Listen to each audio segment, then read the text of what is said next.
ایمان دو حصوں میں تقسیم کر لیجئے، قانونی ایمان، حقیقی ایمان۔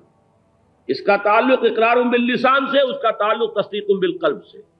اب یہاں لفظ رکھیے کہ اس قانونی ایمان ہی کے لیے ایک لفظ اسلام ہے،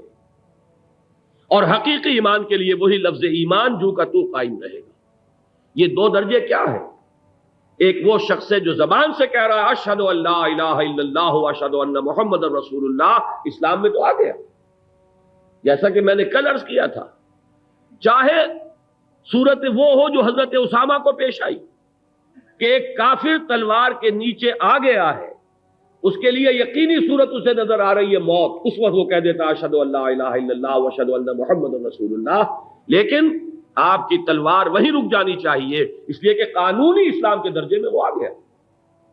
قانونی ایمان کا سٹیٹس اسے حاصل ہو گیا۔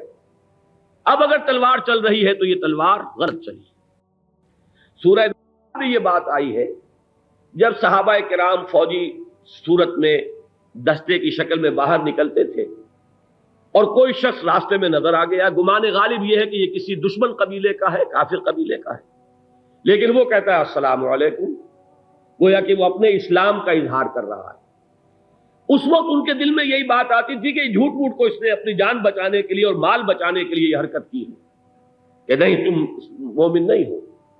سورہ نساء میں ہاں کبھی مت کہو لستا مومنا، کبھی مت کہو کہ تم مومن نہیں ہو، اس لیے کہ تمہیں کیا معلوم 999 / 1000 اگر چانس ہے کہ وہ جھوٹ بول رہا ہو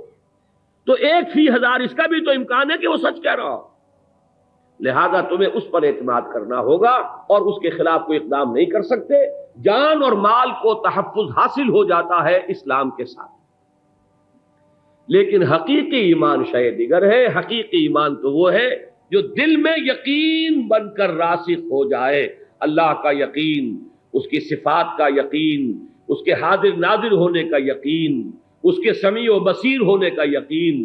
مرنے کے بعد جی اٹھنے کا یقین، اللہ کے حضور میں حاضری کا یقین، حساب کتاب کا یقین، جزا و سزا کا یقین، جنت اور دوزخ کا یقین، فرشتوں کا یقین، وحی کا یقین، کتابوں کا یقین، نبیوں کا یقین، رسولوں کا یقین، اور محمد الرسول اللہ صلی اللہ علیہ وسلم کی ختم نبوت کا یقین۔ یہ یقین ہو تو بات بنے گی۔